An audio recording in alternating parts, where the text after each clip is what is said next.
Best coaches in the game, we really ain't playing. We regroup up in the Slack chat where the coaches debrief. We be piecing these puzzles, occupy the chunk of the pie. Ain't no lie when we hit the block, helmets casket is top. You be seeing helmet after helmet, helmet after helmet. First place, second place, fifth place, eighth place, 12th place, 15, 16, 20. So many helmets, you got blurred vision, we got too many. Tick your tech. Oh man, shit. They got us fucked up. Army, regroup. We pledge always to have that edge. We don't fire warning shots. Competition just drop. We locked and loaded before lock. Whatever the time, yeah. Do you even correlate? Being the best requires a willingness to outwork your competition. There's always someone smarter, faster, sharper, more naturally gifted to come around.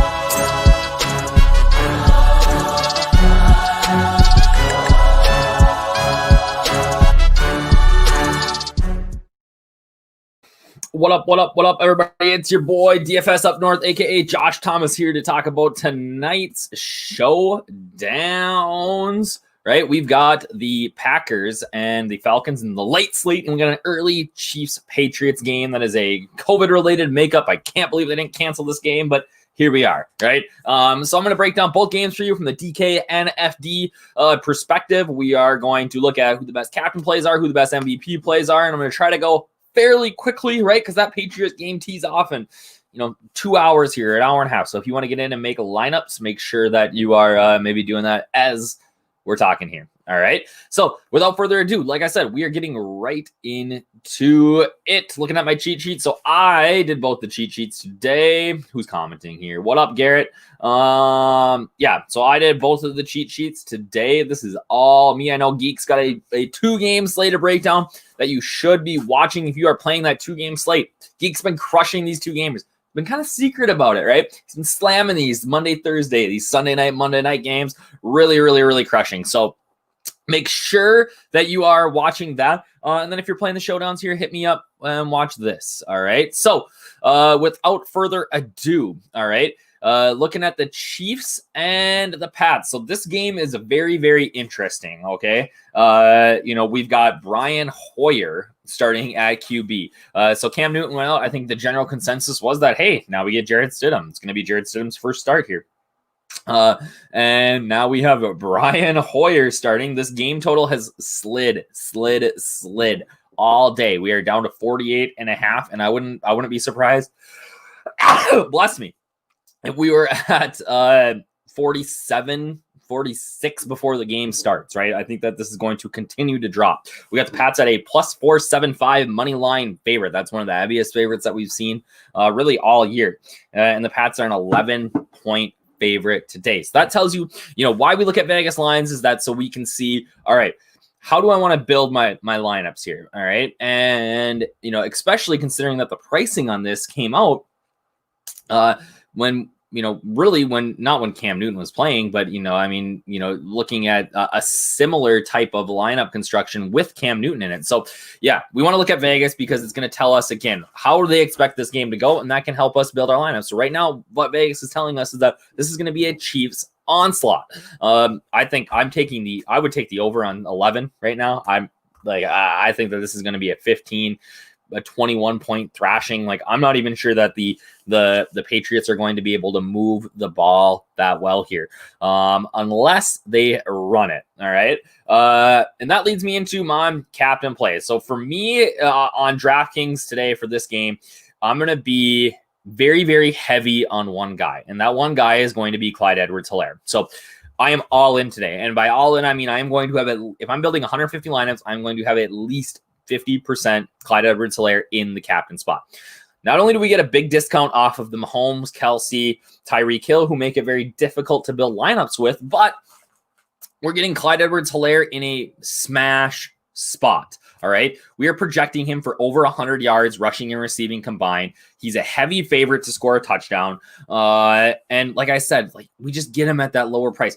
And looking at the game script, what does Belichick do? Right? Belichick takes away your best options.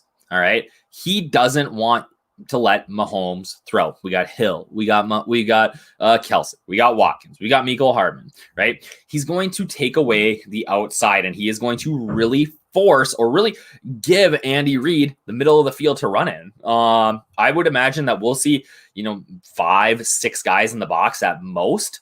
So it's going to be open for Clyde Edwards-Helaire. And this benefits Belichick in two different ways, right? They're best when they're throwing the ball and moving the ball quickly. The Chiefs are. So we take that away. They're not going to be able to score as fast, right? And if Edwards-Helaire is running the ball, it's going to take time off the clock, right? Belichick wants this game to go under. He wants this to be 15-14, right? So he will give Andy Reid the middle of the field tonight. Watch. Like, they're still going to be able to throw, but he will let Clyde Edwards-Helaire run and just play line versus line and see what happens. That is what Belichick will do tonight. That is the best strategy, all right, for him to be in this game. So look for that. Like, if you're going to build 20 lineups and you just wanted to go 20 Clyde Edwards-Helaire, do it. Now, I'm on this pod by myself today. I don't have Geek over here in my ear saying, well, don't do that. He's a little bit more conservative. I am more, especially in these showdown plays, like I want to go all in on guys. Like I want to make plays because I want to limit the variables, right? I want to control what I can control. And if I think that a guy is going to be a really good play, then I'm going to go all in, right? Because I'm just taking away a variable and that gets me closer or further away, I guess, from the nuts lineup. And in these big contests with 200,000 lineups, like, again, just taking away variables gets you closer to that edge if you're right. All right. So Edwards-Helaire is my absolute 100% favorite captain play. Now, I said 50%. I'm probably in my own personal build going to be 60-70. I won't go all 100% because I think that there's some viable plays here, right? Like I love Kelsey. They've been, it's tough to play, Mahomes. It's really, really, really tough to play Mahomes. At his $18,900 salary, like you gotta play some turds here. All right. And there's some viable plays down in this range, but I'd rather play a cheaper guy and then just get Mahomes and Hill and Kelsey in the flex. And that's again why I'm all in on Clyde Edwards-Helaire. Mahomes should smash here. He should throw for 300 yards and 3 touchdowns, right? He's a minus like 110 to throw to throw 2 touchdowns, which is insane. Plus 125, which is insane. Usually guys are like 350. So Vegas is telling us that Mahomes is a smash play. Again, I agree, but the salary is so cost prohibitive. I do like Hill quite a bit. Again, just another guy that I'm going to play in the flex. I'll get 5-10% in the captain on DK, but I'll go down there. Kelsey's probably my second favorite captain play, right? Again, his floor is so high. I just worry sometimes with Kelsey that his ceiling is not high enough. He's going to catch 6 balls for 80 yards and a touchdown, right? He struggles to have that 10 catch, 150 yards, 2 touchdown game. So now watch, I said that he's going to do it tonight, but his ceiling isn't quite as high as I think like a guy like Hill, a guy like Edwards-Helaire is, right? Now, I put some Patriots guys in here. These are going to be very, very like turd exposures in the captain slot. 3%, 4%. Brian Hoyer, right? Like Brian Hoyer hasn't thrown over 200 yards in a game since 2017. He's a flex play at most. Like if he has a career type game, sure. If you're building 150 lineups and you want to put him in 2 or 3, like that's more than enough for me. I just don't see a scenario where Hoyer, unless he runs some touchdowns in, is going to be the nuts play. And similar with Edelman. Like I love Edelman. Don't worry about the questionable tag. He's questionable every single week. He barely practices, but he comes out and balls out. I think that, obviously has played with Hoyer before and that'll help his chemistry. But again, like he's got to score minimum twice to be in the nuts here. So those are the conversations that you got to kind of have in your head. Like they're going to be down. They're likely going to be throwing a lot. That's great for Edelman, but for him to outscore somebody like Helaire or Mahomes or Hill or Kelsey, he's probably got to score twice, right? And is he going to be able to do that? Probably not, right? If we look at their implied total of 18.75, that means that Edelman scores both touchdowns. It's going to be hard for him to do. So again, another 5% play. The one guy that I will kind of maybe get a little bit heavier exposure on the Patriots side is going to be Rex Burkhead. All right. I do have some interest here at 10-5 in the captain. You can really do some interesting things with your lineup. And the best way to attack the Chiefs is on the ground. Unfortunately, nobody can do that because they're having to throw because they're down 2 touchdowns 2 minutes into the game typically, right? So I really, really do like I really like Burkhead here. He seems to be the guy. Sony Michel's going to be out. James White's back now from his obviously a terrible, terrible tragedy with his mom and dad. But again, even in week 1, White's usage wasn't that great. So definitely, I like Burkhead. He's probably, if I'm gonna rank my captain plays here, it's gonna be Edwards-Helaire, Kelsey, Burkhead, Mahomes, Hill. And gosh, it's so hard to fit Mahomes. It's so hard to fit Mahomes. Like, start building lineups because it's ugly. As we go down to the flex, right? I do really like Mahomes here in the flex. I gotta update that star rating, but yeah, I do like him there. Again, I love Edwards-Helaire, love Edelman. We talked about all these guys are viable in the flex. You can read my notes, find out a couple of where I'm at in terms of percentages. I think that White, a game script of them being behind, does benefit him. He typically comes in, but it's not Brady, it's not Cam. So what's this going to look like with Brian Hoyer? The floor just isn't there, but there is some upside. All right, I think there's an interesting play here with Jarrett Stidham. Is Hoyer going to finish this game? If it's 21-0 in after the first quarter, do we see Jarrett Stidham and Hoyer threw like 2 picks? Do we see Jarrett Stidham come in here? It's expensive to do, but if you're building 150 lineups, just throw 2 Jarrett Stidham lineups in. Just 2. He gets 8-9 points. He could easily be in the nuts. And make it like all KC, Jarrett Stidham. Just see what happens. All right. Again, you can afford to burn a couple of lineups on Jarrett Stidham. I really think so. Again, because everybody assumed he was going to start, and they're going to go, nope, we're going to go with safety. We're going to play Brian Hoyer. So either there's something wrong with Stidham, or they're just kind of babying him and letting Hoyer have that chance, because they did pay Hoyer, right, to be a backup. So they did pay him to come in. So I don't know. I think there's an interesting, burn a couple of lineups on Jarrett Stidham. They continually underprice Sammy Watkins in these showdowns, but they always are looking to Watkins to move the chains, 10-yard gain here, 12-yard gain there, 8-yard gain here. He's going to rack up some receptions. He will see Stephon Gilmore likely in shadow coverage, but I don't mind it, right? I hate defense in showdowns, but I think that the Chiefs are against Brian Hoyer and maybe Jarrett Stidham. This could be a huge spot for them. So at 5,600, they're in play. I think Hardman's going to surpass Demarcus Robinson as the number 3 this week. I actually don't even have Demarcus Robinson on my sheet. And the reason being is that I think he's going to be over-owned, right? People are going to see oh, he's the number 3. If you look at PFF and the cornerback chart, you see Demarcus Robinson in there. And then the reality is that he's just not being targeted, right? He's not seeing enough snaps. So I'm gonna go in on Hardman and these other guys here instead of Demarcus Robinson, even though he's cheap. I think people will try to jump on it.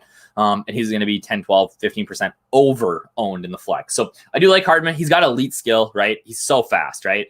The problem again is that he's the 5th or 6th option in this offense. N'Keal Harry, super cheap. He found a chemistry with Cam. So if Cam was playing, I'd like him a lot more. But he can suck up some targets. He's a big red zone set threat. So if they get down there in the red zone, I think it's interesting to see an N'Keal Harry down there, right? Harrison Butker's clutch. We want high scoring games. We want kickers, especially if the Chiefs get up and they just kind of run the ball and run clock, right? We might get down to the 30, kick a field goal, right? If they're up, 2-3 touchdowns. So I do like Butker here a lot. Nick Folk, I just don't, great kicker. I don't know that he's going to be able to get enough. He's not going to get enough opportunities to kick because they're going to need touchdowns, right? You can play the Patriots D. I don't mind it, but I wouldn't, right? Mahomes doesn't turn the ball over. A guy that I'm going to play a ton of in GPP and in a lot of lineups, he's going to be my only Patriot, is going to be Damiere Byrd at 2,400 in the flex. Just makes so much work, right? Sees a ton of, he plays almost every single snap, sees targets, right? You just got to get guys like that out there. So I love him in a 5 Chief, 1 Patriot lineup, right? Ryan Izzo, he's the starting tight end. He's got to play. He'll get made. Hoyer should look to him, right? He's going to play the most out of anybody. I don't know. He could fall in the end zone at 1,600. I'd rather play Devin Asiasi, who is a much more athletic type tight end, a pass catching tight end that they really like here in New England, but just hasn't been playing enough snaps. Getting a little more comfortable every week. We tend to see this, right, with rookies that by week 4, 5, 6, they start to get a little more comfortable and get action. So you could punt him here at $1,000 to get some salary savings so that you can fit in some studs. And then the last punt is going to be Nick Keiser. We were all over him in week 1. Me and Bobby were. We liked what was coming out of camp, but he's just not. I mean, he had a target last week, I guess, and at $200, we'll get some $200 cheapies in the Packers game, but you're building 300-400 lineups. You want to throw a percentage on Nick Keiser. I think that's fine, right? Looking over at FanDuel, like I have very much the same thought process here, except I am going to be very, very condensed on my FanDuel captains. That's something that I try to do quite a bit over on FanDuel. We know that it's running back and quarterback. If we can predict the game flow, if I can again eliminate variables, right? Like, why do I want to what are the odds that Brian Hoyer is the highest scoring captain on or MVP on FanDuel tonight? Nil, right? So why waste 5-10 lineups on him? Just because I'm chasing a nil percentage thing that's going to happen, or Julian Edelman or Rex Burkhead. Like maybe Burkhead's a 2% chance that he's the highest scoring player on the slate. Because again, on FanDuel, we need the highest scorer. All right. And it's so hard for a wide receiver to outscore his quarterback that again, we can just really tighten up this player pool. Right. So it's Mahomes and Hilaire. Like I'm going to have 60% Hilaire, 40% Mahomes, and that's it. Like I'm not overthinking this. Right. They are going to be in the nuts, and I like them together in lineups too, and just sucking up all the Chiefs touchdowns, right? So again, same story. I'm gonna have 60% Hilaire because I think he's the best play of the night. I'm gonna have 40% Mahomes. I love Mahomes a lot more on FanDuel because I'm not hamstringed by the salary. All right. Our projections, right? Our projections would tell you to go the other way, to go 60 Mahomes, 40 Hilaire. That's fine too. If you want to, I think we have the best projections in the game. There's no doubt about it. But again, like I have confidence that the game flow and the script, they're going to let Hilaire run to try to slow down this game. That's what the Patriots are going to do. All right. As we go down again in the flex, I want to highlight maybe a couple of guys. I think Kelsey's so cheap here at 12.5. Like I love that. Oh shit. I didn't even see this. Brian Hoyer's like dead minimum. You got to play him. Yeah, you got to play him at 5K. I didn't even realize he was dead min on FanDuel. They changed that yet? Is this like an old thing? Oh, you catching me looking at this like, and again, I wasn't planning on doing the FanDuel sheets today, but unfortunately B Clinks is sick. So I, hoping that he's feeling better right now, dealing with a little bit of food poisoning. So let me just double check. I'm looking at FanDuel because I haven't finished building my lineups there. These are all late sweep contests. I don't want full roster. I want showdown, single game. All right, let me see here. Is he really going to be dead min? Oh, it's annoying if he is. Yes. Okay, so I got to change my notes. Hoyer, he's dead min. All right, he's going to play. You just put him in like 80% of your lineups. He's got to be in there. I don't think that he's going to be a great play, but at 5K, like you can just do so much more with your lineup, right? Like if I build right now and I go Mahomes at the MVP, I go Hoyer, I go Hilaire, right? Like I can fit Kelsey and I can fit Burkhead or Edelman or somebody like that. If you're playing Hoyer though, okay, this is very, very important. I'll update this in my notes too. If you're playing Hoyer, leave salary on the table, like 2K minimum. All right. Because again, everybody's going to play Brian Hoyer because he's dead min.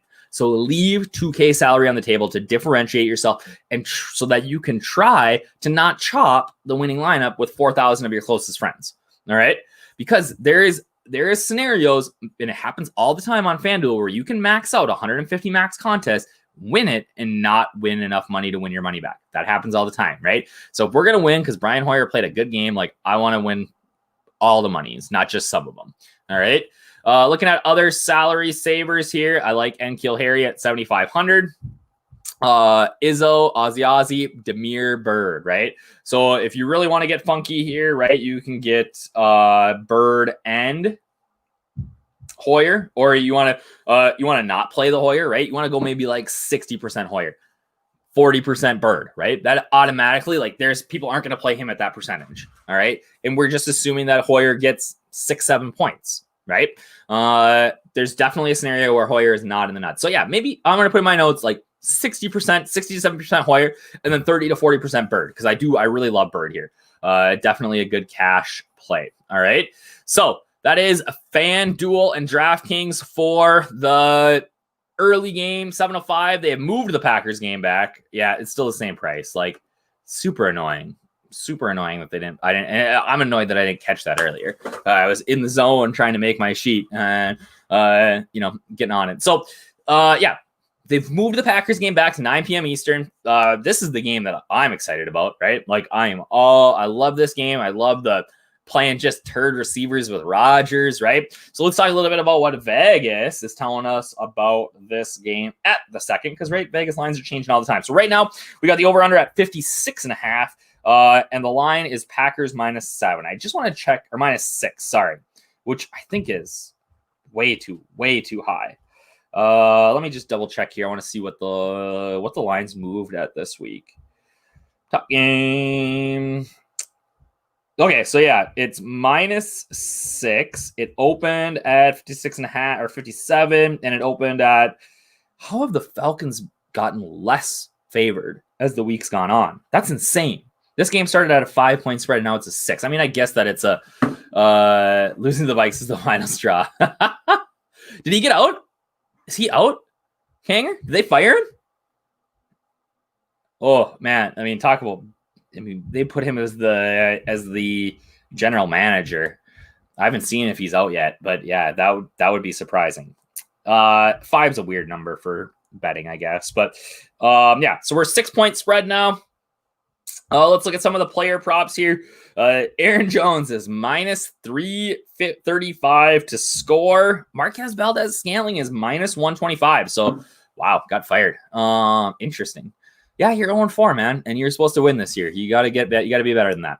So let's take a look at my sheet. So captain is a little more spread out here, right? Devontae Adams, remember, is out, and he's not happy about it. Seems to be pretty pissed off about it.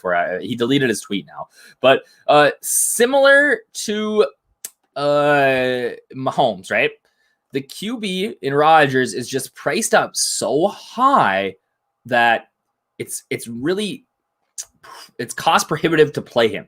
Now, we do have some options because of the turd. So I am a little bit higher on him than I was before, especially since Adams is out. I did these notes last night, and I updated them. But with Adams out, Darius Shepard comes into play, and that can allow you to play a little more Rodgers at captain. But regardless, we're through 3 weeks of the season, and Rodgers has balled out every single game.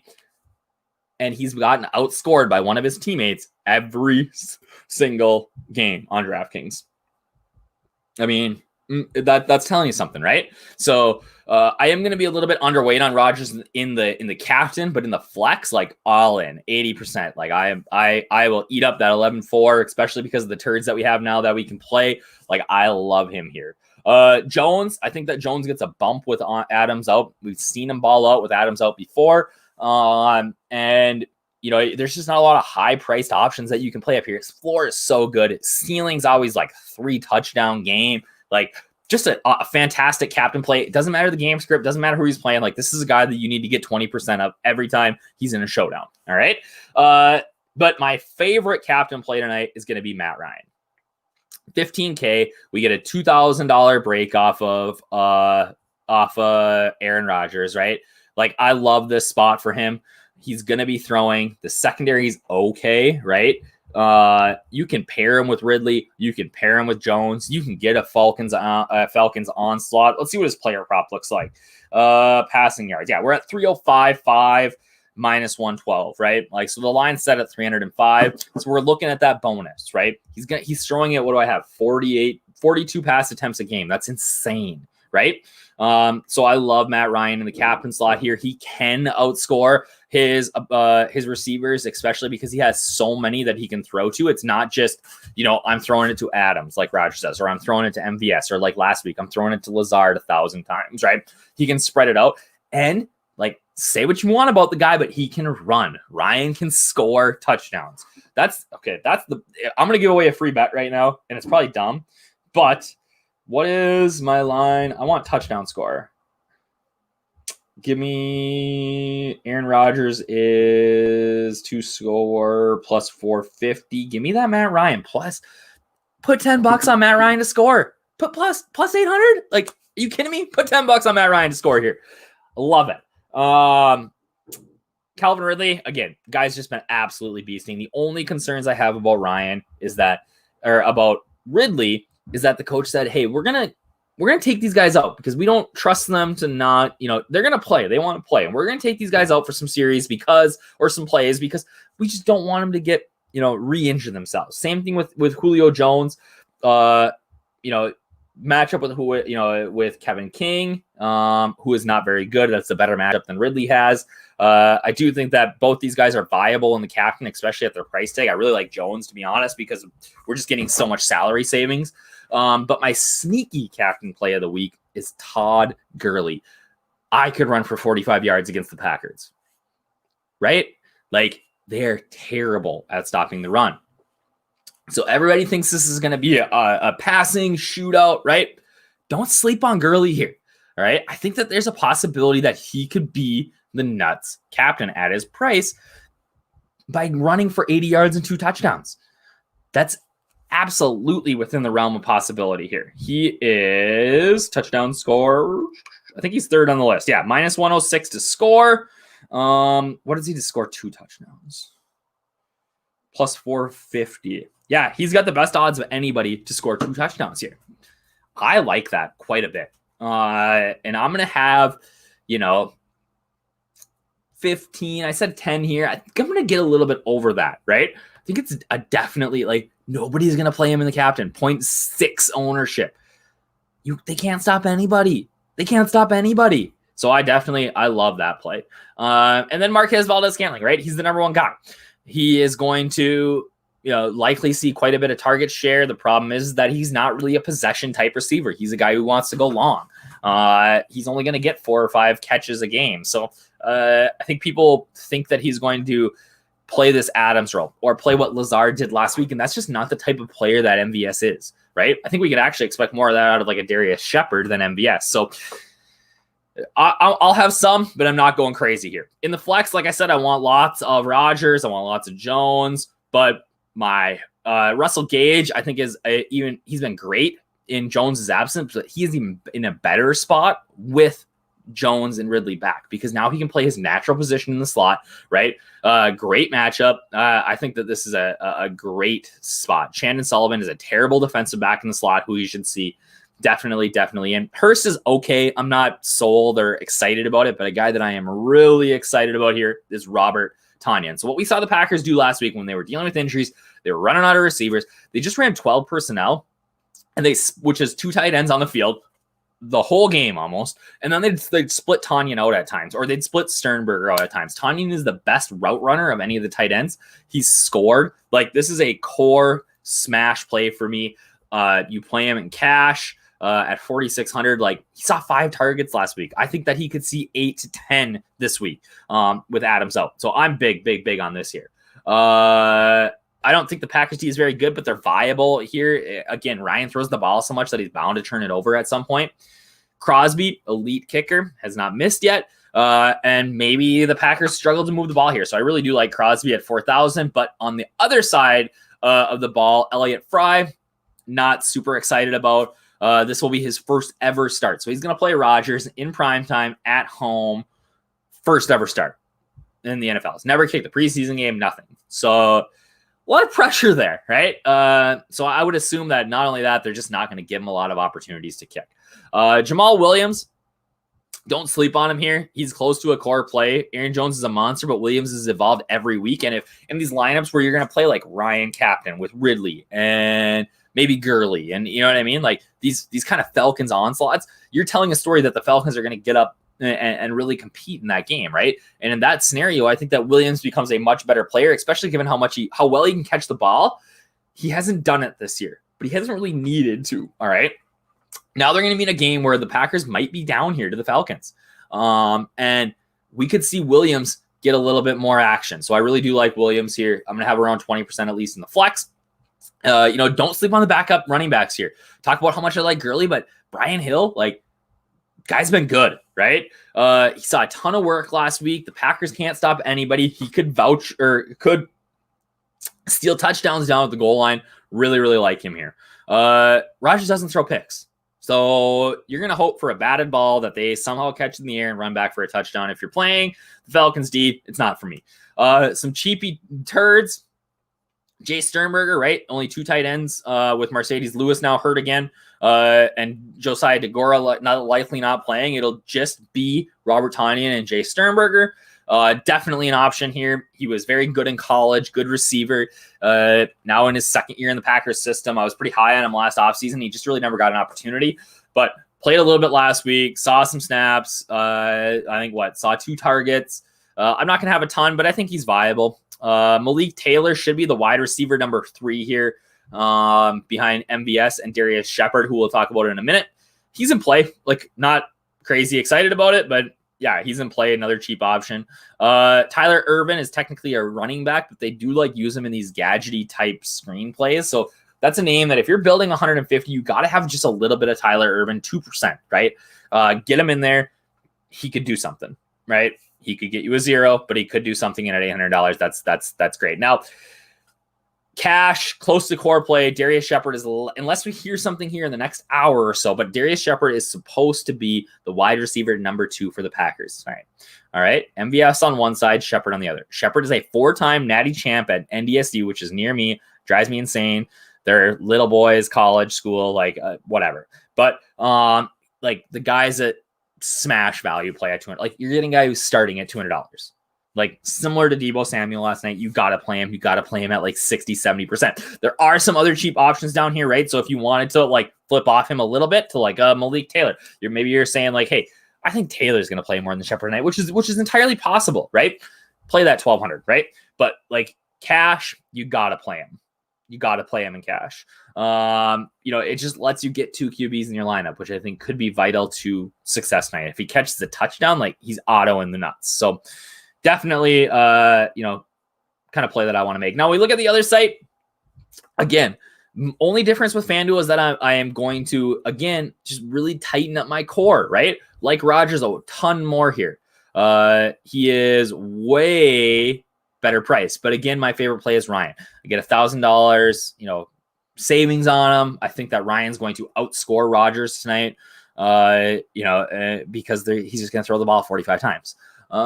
So definitely like Ryan. Again, I'm trying to think if there's any other salary kind of funky ones. Tonyan at 7,000. Like you got to play him. He's cash lock. Love Tonyan here.